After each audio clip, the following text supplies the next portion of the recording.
Welcome everyone to this video class on stack data structure.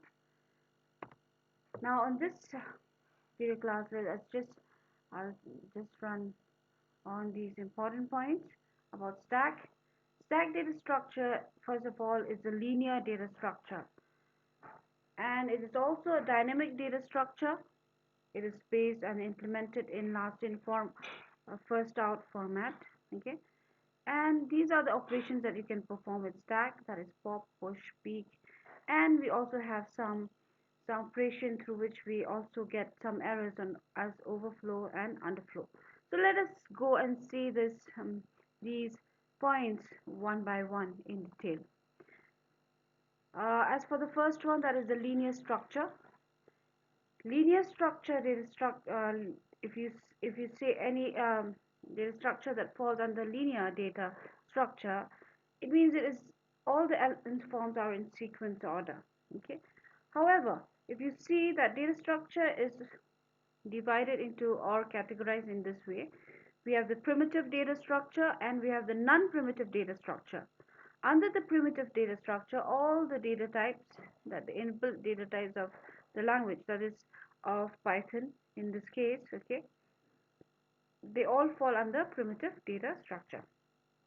Now, when we talk about non-primitive data structure, then we have the linear data structure and non-linear data structure as a category. Okay, and under the linear data structure, which we have these examples: the array, the linked list, the stack, and the queues. Of course, we are talking about stack, but these are also they are implemented in the same way. That is, their elements are in a sequence form, unlike the nonlinear data structure. And the example given on this category is trees and graphs. So if you will see an example of a tree and graph, it will look something like this. If you look in this image, okay, the the elements are scattered. They are not like in sequence orders as this image that you can see on linear data structure. So if you have to see the difference between a linear and a nonlinear data structure, then it is the main point is that the organization of data elements are in one, that is in linear data structure, it is sequential, while in nonlinear data structure, it is not sequential, means they are scattered, they are like not in order, you can say, right? Now it is easy also to implement linear data structure because they are in sequence in this way, right? Comparatively, if you have to compare with the nonlinear data structure. Now at the next point, it says that a stack is also a dynamic data structure. Now by dynamic data structure, what does it mean? It means that we can resize the memory. Okay, the size of the memory can be resized. Okay, they are not fixed like static data structure. So as you can see in these points, it says dynamic data structure are data structures that grow and shrinks, which means you can even increase or decrease it as you need them to by allocating or deallocating the memory, which means you allocate means you're putting something again in the memory and then deallocating, then you're freeing the memory again, right? Then coming to static data structure, it is very fixed, which means you can't even resize it. Okay, but in case of dynamic, you can resize it, that also in runtime, meaning that while you run your program, so in your program code there are some coding where you're adding some more, on the stack. Okay, and then your stack size will grow as you're adding, or you may delete some of the elements. So in that way you're changing the size of the memory respectively. So unlike static data structure, dynamic data structure are more flexible. The next point, that is when it comes to resizing. So in the last if you I have already done this on recursion where I showed you about the factorial, okay, in the previous videos. Now factorial also of recursion, if you want to do it recursively, it uses a stack data structure. All recursive function uses stack data structure, which means it it stores everything in a stack in this way. Okay, so I'm not going to go in detail again about the factorial, but of course because we have already done that, right? So it has a stack in this way, and all the numbers goes and gets stored there. Okay, and when you execute and towards the end, then all the the elements comes out from the stack, okay, one by one, right? So as you can see, they are line by line, they are not scattered as well, right? So when I say dynamic data structure, it means, you see, if it was like just you adding 5, then you give 4, then 3, so the size was increasing. Now if you want to reduce also, suppose like I can also reduce this way. Suppose I have this size of, just an example given here, that we have 5 stacks like this, okay. Now, but suppose if you want just still 2 also, you can remove, which means the last data also can be removed in dynamic data structure, which is a stack right now we are talking about. Okay. Now coming to a static data structure, it's just the opposite. It's fixed, meaning if the size is given in this way, in this form, that you have only this much, then you cannot further, you know, add some more elements to it, nor either decrease it. If you can decrease, you can omit, you can delete the data. Okay, you can say I can delete, but the size remain the same. Okay, which means you're just going to empty some space there, but the size will remain the same. It's just like you have one box, okay, and it's just that now you're putting 5 chocolate there. Now after that you don't want to put, you want to put only 2 chocolates, but that box, the size of that box remain the same, you see. So that is the static data structure. Now coming to the next point, okay, that is LIFO, which means last in, first out. Okay.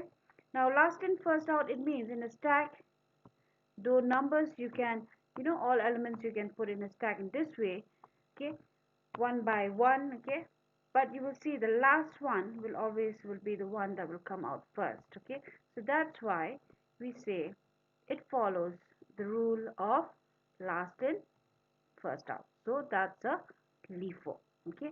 Now the next point, it talks about the pop operation. Now what this operation does, when actually when you are putting something on a stack, the item, actually uh, you are putting one by one, but the last one always comes out, isn't it?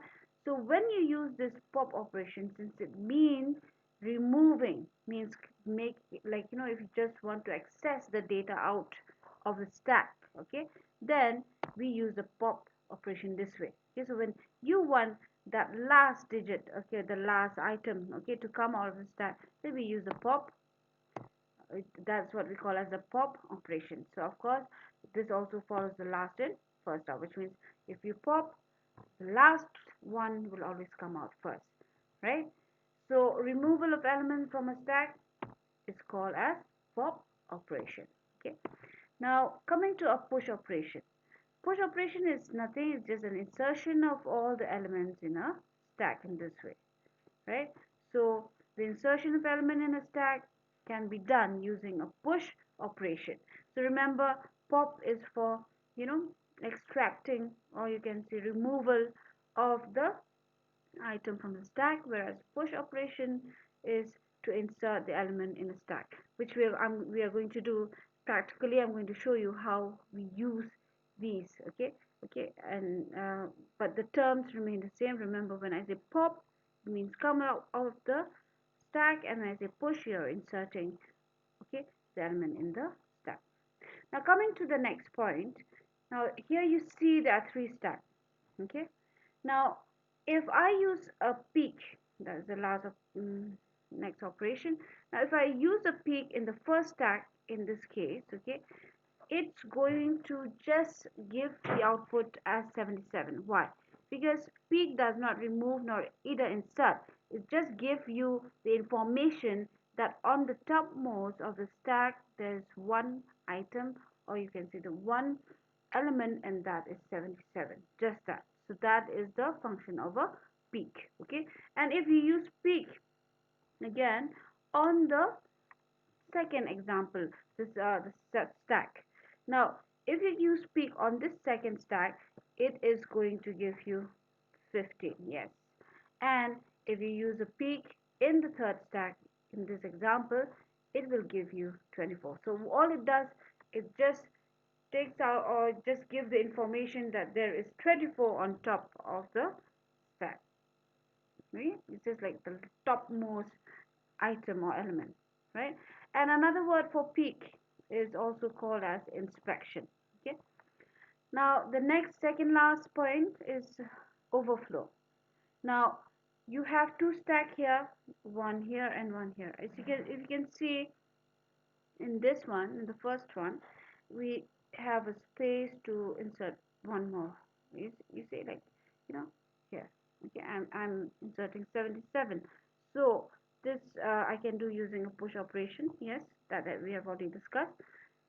And if I try to put this, okay, in this, the next one, this is already full, okay, then you are going to get an overflow error, okay, meaning it's something like this. I'm trying to put, okay, a 77, but the stack is full, so that's when you get an overflow error. Now also, just to if you have a confusion here, because we are seeing that stack is resizable, flexible. It's not I can increase it, I can decrease it. So then you'll be saying that why then there's no space, why it'll be overflow or something like that. Yes. Now this will be, you see, like, even though it is resizable, if you want to put something, okay, in a stack which is already full, full means it comes to the, it's like I've already had this and have this size, and I'm trying to put some more elements, okay, on it, then of course you're going to get this overflow error. Okay. And if you have you still remember, I have discussed something about overflow, okay, that stack, every machine has been given, like, space, like in this much, like it cannot go beyond that. Okay. So if it goes beyond that, you'll always definitely get overflow error. Then coming to the next operation, which we have already discussed again, that pop and peak. If you remember, pop, it will remove, and peak will give you the uppermost item which is in the stack. Now if you use on the first stack, okay, as this example, for pop, what is going to pop is going to take out 77. If you use peak, it's just going to give you the information that 77 is there, okay, and top, right? But if you try to use the same operation, pop and peak, on the next stack, and you see there's no item at all, so if I pop, what will I pop out of it? And when I peak, what output does it give? Because there's no item, so then it's just an error that you get. And what kind of error? That is an underflow error. Okay.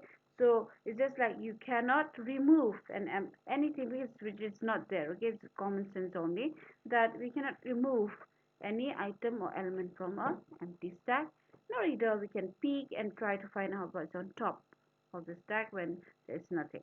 So with that, I think you've understood all these important points, terms. Let's just run through once again. Linear data structure, dynamic data structure, the last in first out for implementation of stack, then these operations, pop, push, we have peak, and how do we get overflow and underflow error. So this comes to an end. Thank you.